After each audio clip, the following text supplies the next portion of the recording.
अस्सलाम वालेकुम जी। नेक्स्ट हमारे पास साइनोबैक्टीरिया है।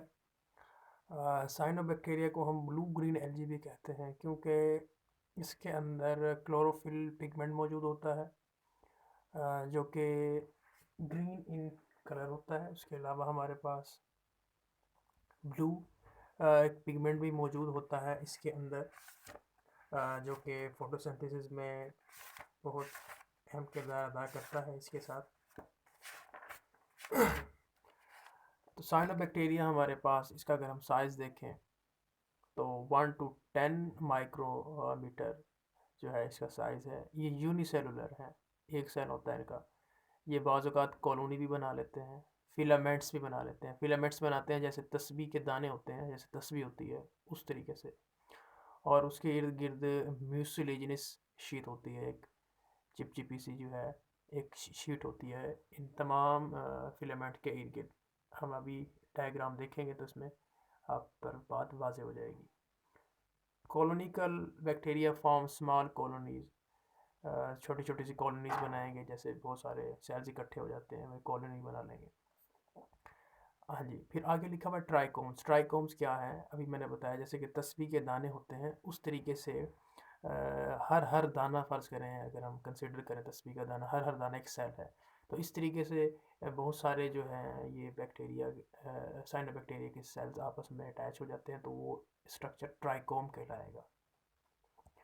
अगर हम इनकी बात करें तो ये मूवमेंट करते हैं गैस वेसिकल्स के ज़रिए। यानी कि एक गैस वेसिकल एक वैक्यूल की तरह का एक स्ट्रक्चर होता है जिसके अंदर प्रोटीन का बना होता है। इसके अंदर गैस एंटर हो सकती है, और यानी हवा, एयर। तो जब हवा एंटर हो जाएगी तो जब भी हम किसी चीज़ में हवा भर देते हैं, जैसे कि बॉल है उसके अंदर हम हवा भरते हैं, तो अगर हम पानी के ऊपर उसको छोड़ देते हैं तो वो तैरना शुरू कर देती है। तो गैस वेसिकल्स भी यहाँ पर इसी तरीके से इनको काम करेंगे, इनको फ्लोटिंग देंगे, बैक्टीरिया को पानी में तैरने के लिए फ्लोटिंग देंगे, क्योंकि इनके अंदर इन वेसिकल में हवा होगी, और हवा फ्लोटिंग एबिलिटी पैदा करती है तैरने के लिए। आगे हम बात करें इनकी फ़ोटोसिंथेसिस की, तो फ़ोटोसिंथेसिस में जैसे कि मैंने अभी आपको बताया कि इनके अंदर क्लोरोफिल भी मौजूद होगा। तो फाइकोबिनिन्स इनके अंदर एक्सेसरी पिगमेंट्स हैं, फाइकोबिनिन्स। तो फाइकोसैनिन एक पिगमेंट है जो कि ब्लू इन नेचर है। मैंने बताया कि क्लोरोफिल भी होता है, तो ब्लू जो वर्ड आया है, ब्लू ग्रीन एल्गी हम इनको बोलते हैं, वो आया है फाइकोसैनिन की मदद वजह से, और क्लोरोफिल की वजह से ग्रीन कलर आया, तो इसलिए हम इनको ब्लू ग्रीन एल्गी या ब्लू ग्रीन एल्गा या एल्गी हम बोलते हैं। तो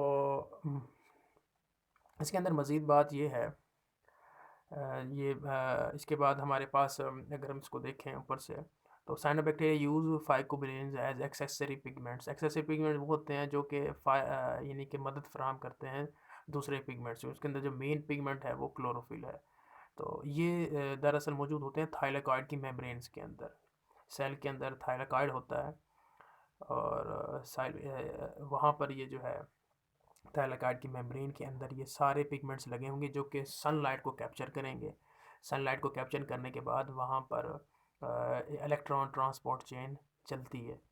उसके बाद फिर जो है ये पूरा जो प्रोसेस होता है फोटोसिंथेसिस का, ये आप इंशाल्लाह हमारे पास जो आगे चैप्टर्स आ रहे हैं उनके अंदर ये डिटेल मौजूद है।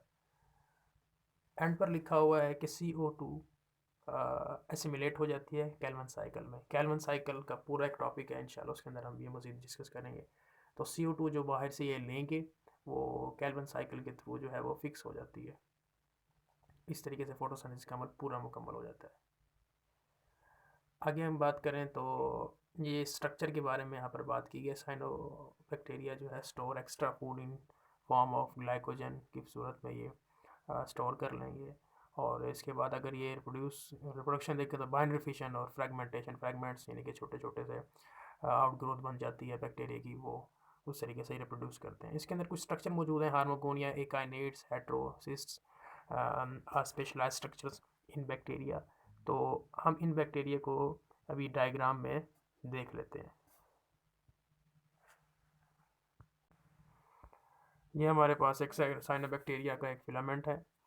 तो यहाँ पर आप देखें तो ये तस्बी की जो दाने हैं उस तरीके का ये स्ट्रक्चर बना बना हुआ है। यहाँ पर बड़ा जो सेल है ये एक काइनेट कहला रहा है, ये रेस्टिंग स्पोर होता है, यानी कि ये जो जब हार्श कंडीशन आती है बैक्टीरिया पर तो ये उसके लिए ये बना के रखता है, फिर इससे ये न्यू ऑर्गेनिज्म अपना यानी कि न्यू अपना ऑर्गेनिज्म प्रोड्यूस कर लेता है, नया बैक्टीरिया इससे प्रोड्यूस हो जाता है। आगे लिखा हुआ हेट्रोसिस्ट, हेट्रोसिस्ट की इसके अंदर जो स्ट्रक्चर है वो नाइट्रोजन फिक्सेशन किया करता है। आगे ये जो ब्रैकेट लिखी हुई है, ब्रैकेट बनी हुई है, ये ट्राइकोम है, यानी कि बहुत सारे सेल जब आपस में इकट्ठे हो जाते हैं तो ये ट्राइकोम बनाते हैं, ट्राइकोम। ऊपर लिखा हुआ है हार्मोगोनिया, हार्मोगोनिया जब ये इससे अलग हो जाएगा, ये सेक्शंस ट्राइकोम अलग हो जाते हैं तो हार्मोगोनिया ये स्ट्रक्चर है जो कि सलाहियत रखता है नया बैक्टीरिया पैदा करने के लिए। तो इस तरीके से ये चंद चीज़ें हैं इसके अंदर।